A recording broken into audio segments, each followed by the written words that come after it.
আসসালামু আলাইকুম, welcome back to my channel Sumi রান্না করে সবাইকে স্বাগতম। তো প্রতিদিনের মতো আজও নিয়ে এলাম নতুন একটা টিফিনের রেসিপি নিয়ে।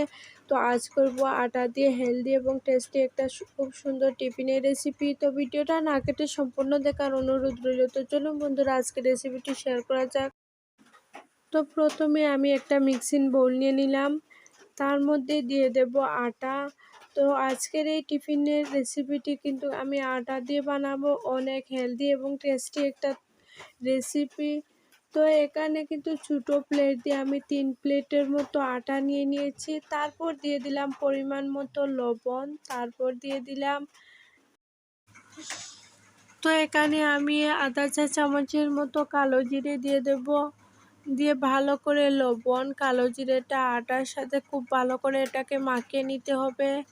মাখিয়ে খুব সুন্দর করে একটা সফট ডো তৈরি করে নেব। তারপর কিন্তু সামান্য সামান্য জল দিয়ে একটা ডো তৈরি করে নেব। রোজকার দিনে যেরকম রুটি পরোটার ডো তৈরি করি আমরা, সেরকম একটা সফট ডো তৈরি করে নেব। তো আমার চ্যানেলে নতুন বন্ধু পুরনো বন্ধু সবাইকে স্বাগতম। তোমাদের জন্য অনেকটা ভালোবাসা, তোমরাও আমার পাশে থেকো বন্ধুরা।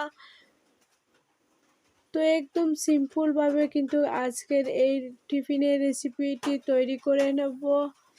গড়ে থাকা উপকরণ দিয়ে এত মজার। তো ডোটা কিন্তু একদম রেডি, এটাকে এক সাইডে রেখে একটা স্টাফিং তৈরি করে নেব। তো একদম সিম্পলভাবে স্টাফিংটা তৈরি করব বন্ধুরা। অনেকটা ইউনিক কিন্তু এই রেসিপিটি। যারা এই রেসিপিটি এখনও ট্রাই করেননি অবশ্যই ট্রাই করে দেখবেন, আপনাদের সময়ও বেঁচে যাবে আর অনেক বেশি সুন্দর হয় খেতে। তো এখানে বড় সাইজের একটা পেঁয়াজকে খুব সুন্দর করে ছোট ছোট করে কুচি কুচি করে কেটে নিয়েছি। তার মধ্যে দিয়ে দিলাম 3টে কাঁচা লঙ্কা, দিয়ে দিলাম বেশ কিছুটা গরম মশলা, তারপর দিয়ে দেব আমি গোলমরিচের গুঁড়ো, তারপর দিয়ে দেব আদা বাটি পরিমাণ সুজিটা দেওয়ার কারণে কিন্তু অনেকটা ক্রিস্পি হবে। আর লবণ দেওয়ার পর যে জলটা বেরোয় সেটা কিন্তু সুজি শোষণ করে নেবে। তো খুব ভালো করে স্টাফিংটাকে মাখিয়ে নেব। তো গড়ে থাকা সামান্য উপকরণ দিয়ে কিন্তু অনেক সুন্দর একটা ইউনিক রেসিপি তৈরি করা যায়। তো অনেক সময় আমাদের গড়ে থাকে উপকরণ, কিন্তু আমরা বুঝতে পারি না কী ধরনের রেসিপি তৈরি করব। তো এই রেসিপিটি ট্রাই করে দেখুন, অনেকটা ভালো লাগবে খেতে। তারপর আমি ডোটা থেকে লেচি কেটে নেব। তো এখানে আমি 2টো লেচি কেটে নিয়েছি বড় বড় সাইজ করে। তারপর এটাকে একটু বেলে নেব। তো উপর থেকে একটু আটা দিয়ে দেব। অনেক হেলদি এবং টেস্টি রেসিপি বন্ধুরা। পরিবারের ছোট থেকে বড় সবাই কিন্তু এই রেসিপিটি অনেক বেশি পছন্দ করবে। এটা দেখতেও যেরকম, খেতেও কিন্তু অনেকটা ভালো লাগে আর একদম কম সময়ে তৈরি করা যায় এই রেসিপিটি। তো এদিকে কিন্তু একটা রুটি আমার বেলা হয়ে গেছে। এবার এর মধ্যে দিয়ে দেব যে পুরটা তৈরি করে রেখেছিলাম, সেটা অ্যাড করে দেব। অনেক কিন্তু ইয়াম্মি একটা রেসিপি বন্ধুরা, অবশ্যই ট্রাই করে দেখো, ভীষণ ভালো লাগবে খেতে। তো স্টাফিংটার ভিতরে দিয়ে এক সাইড থেকে এভাবে রোল করে করে নিয়ে নেব, একদম পাটিসাপটা পিঠের মতো। তারপর সাইডের যে মুখটা আছে সেটা বন্ধ করে দেব। এবার এটা চাকুর সাহায্যে কিন্তু মধ্যে দিয়ে এটাকে কেটে নেব, তাহলে দেখতেও অনেকটা ভালো লাগবে, খেতেও অনেক বেশি সুন্দর হয় এই রেসিপিটি। এবার এভাবে রোল করে করে কিন্তু একটা শেপ দিয়ে দেব, দিয়ে হাত দিয়ে চেপে চেপে আরও একটু সময় এটাকে বেলে নেব। তো একটা রুটি থেকে কিন্তু আমার দুটো টিফিন কিন্তু আমি একদিকে বানিয়ে নিলাম। এবার এটাকে আস্তে আস্তে কিন্তু বেলান দিয়ে কিন্তু একটু বেলে নিলেই হয়ে যাবে। তো আপনারা চাইলে হাত দিয়ে চেপে চেপে কিন্তু এই রেসিপিটি তৈরি করতে পারেন। তো আমি সামান্য একটু বেলে নিলাম, এতে কিন্তু অনেক সুন্দর হয়।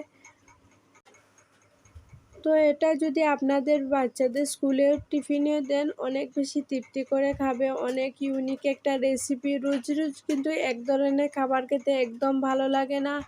তো এরকম যদি আমরা একটু চেঞ্জ করে করে টিফিনটা বানিয়ে দিই, বাচ্চারা কিন্তু অনেক বেশি তৃপ্তি করে খাবে।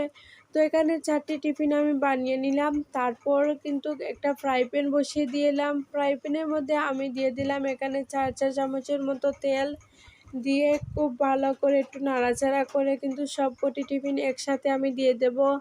তো এখানে আমি সাইজটা এরকম রেখেছি, আপনারা চাইলে আরও বড় বড় সাইজ করেও বানিয়ে নিতে পারেন।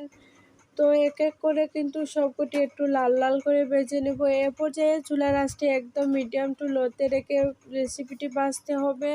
তা না হলে উপরটা একদম কালার এসে যাবে, ভিতরটা কিন্তু একটু কাঁচা ভাব থাকবে, খেতে অতটা ভালো হবে না।